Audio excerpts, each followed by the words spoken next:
Olá, pessoal. Eu não consegui gravar ontem a aula. Na realidade, eu gravei, mas tinha áudio, porém a planilha não apareceu. Então, resolvi fazer aqui, gravar esse vídeo aqui da correção. Eu acho que até fica melhor, ok? Então, vamos começar já, porque ele é muito demorado. Olha, nós passamos esse exercício para ser feito, tá? Mas não era para ser entregue, mas era para ser feito, só para praticar. Então, aqui a gente tem 7 ordens que precisam ser processadas na máquina 1, primeiro na máquina 1, terminou na máquina 1, faz a máquina 2. Os tempos, tá? São mostrados aqui, de processamento em horas, da máquina 1 e máquina 2. Aqui estão as ordens de fabricação que precisam ser feitas. Aí foi pedido aqui o sequenciamento utilizando todos esses métodos: PEPS, MTP, Johnson, MDE, IPI, ICR e IPO. E depois indicar no gráfico de Gantt o que foi encontrado da sequência e informar depois qual foi o menor lead time médio, o menor atraso médio e o menor estoque em processo médio. Tá? Então, essa tabelinha foi dada para vocês. Tá? Eu tenho aqui os tempos, tenho aqui a entrega que foi acordada com o cliente e aqui estão as prioridades que foram passadas para o setor produtivo. Então, aqui o sequenciamento no método PEPS não tem segredo, porque o PEPS é o primeiro que entra, o primeiro que sai. Então, o F1 foi a primeira a entrar, depois a 2, a 3, 4. Então, essa vai ser a sequência que vai ser feita no método PEPS. Lembrando que é de cima para baixo, tá? Então, vamos lá.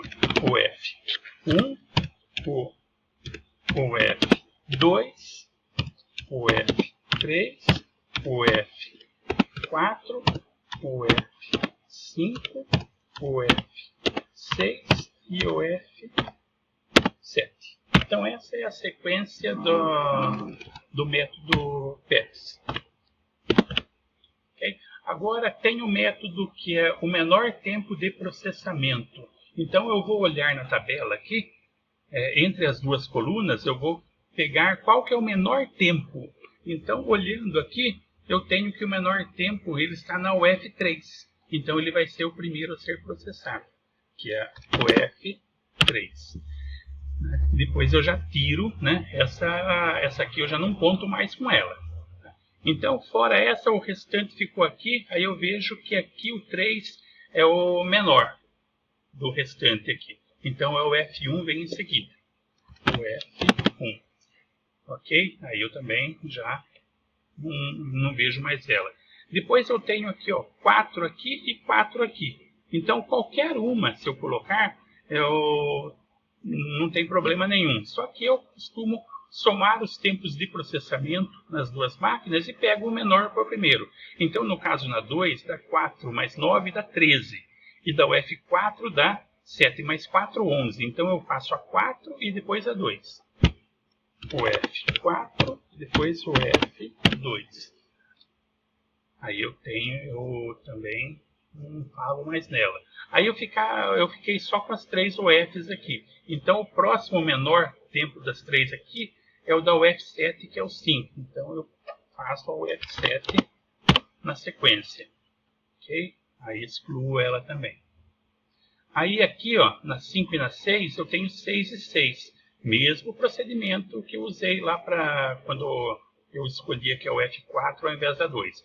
Então, na UF5 está 6 mais 10, 16. 6 mais 8, 14. Então, esse aqui é o menor, eu faço na sequência, é o F6 e depois é o F5.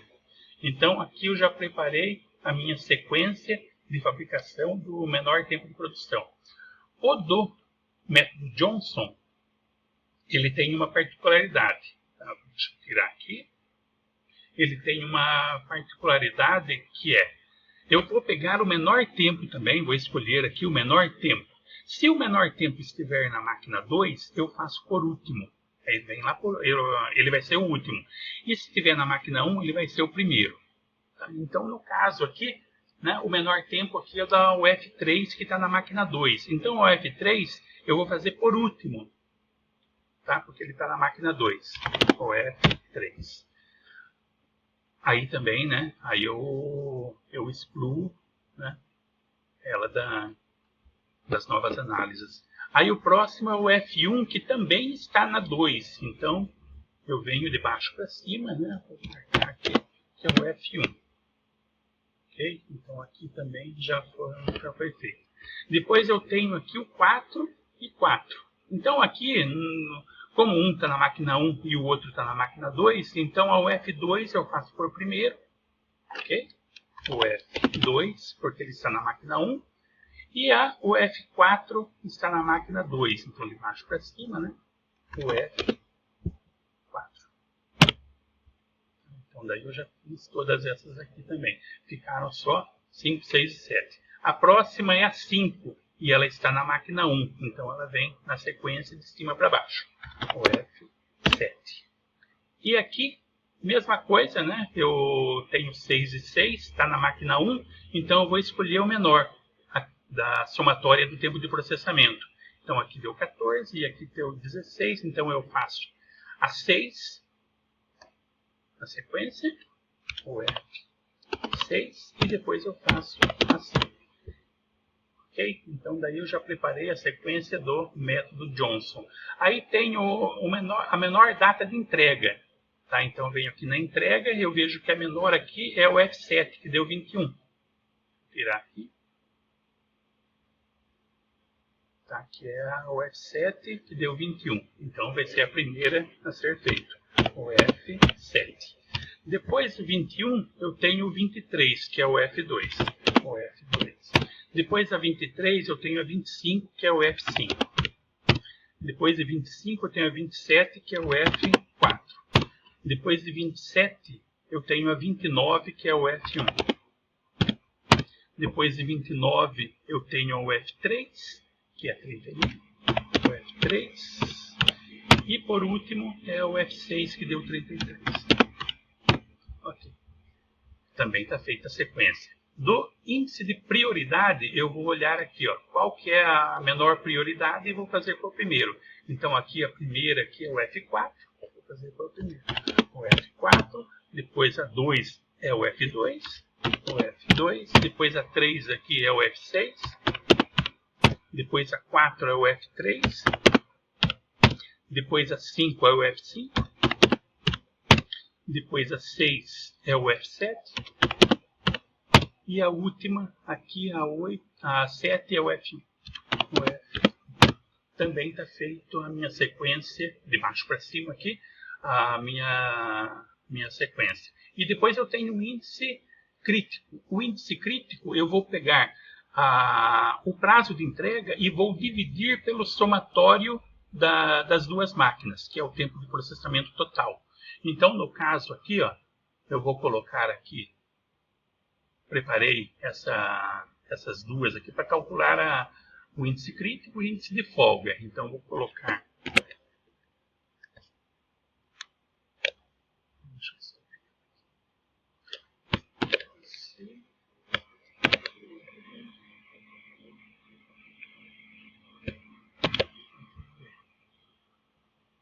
Depois calcular.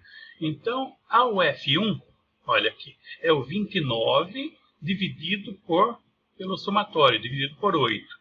Então, aqui eu vou fazer que é igual a 29 dividido por 8.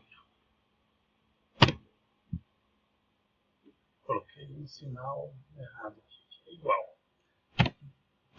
29 dividido por 8. Na UF2 vai ser 23 dividido por 13. Tá? É igual a 23 dividido por 13. Na UF3, só colocar aqui.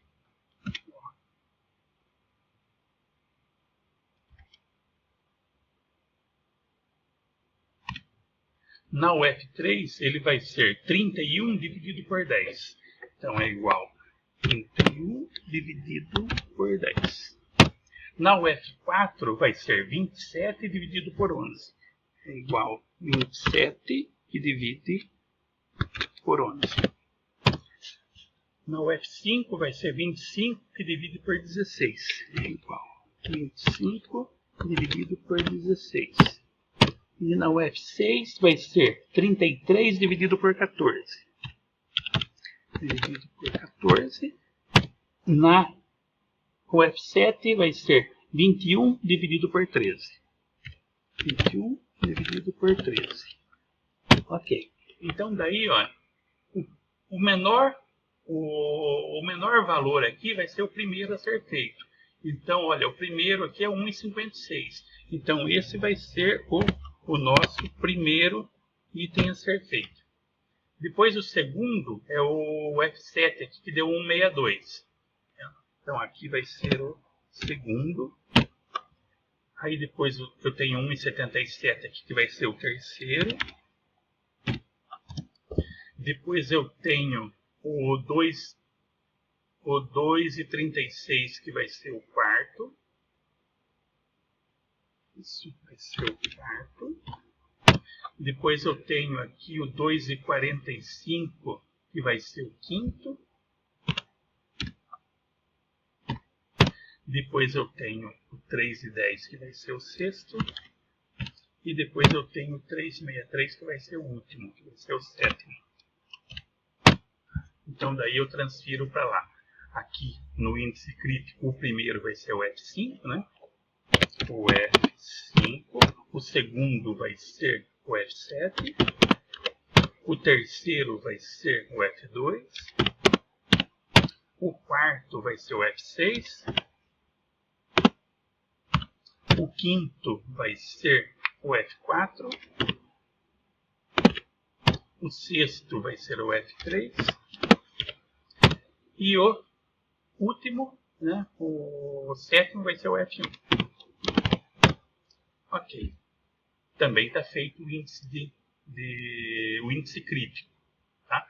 O índice de folga é a mesma coisa, porém, ao invés de eu pegar o 29 e dividir pelo somatório, eu vou pegar o 29 e vou subtrair do somatório. Tá? Então, eu posso utilizar esse daqui para cá e só ir mudando do que está dividido para negativo. Tá? Olha, vamos lá.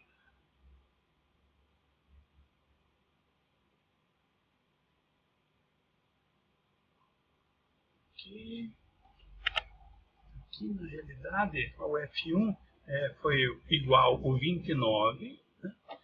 29 dividido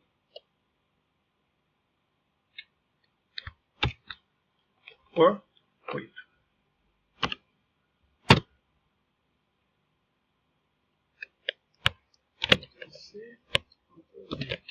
Só para pegar a fórmula aqui. Então, aqui está tudo dividindo, né, que é igual aqui, só que eu vou mudar para negativo. Tá? Subtração. Então, o que está dividindo, eu vou subtrair.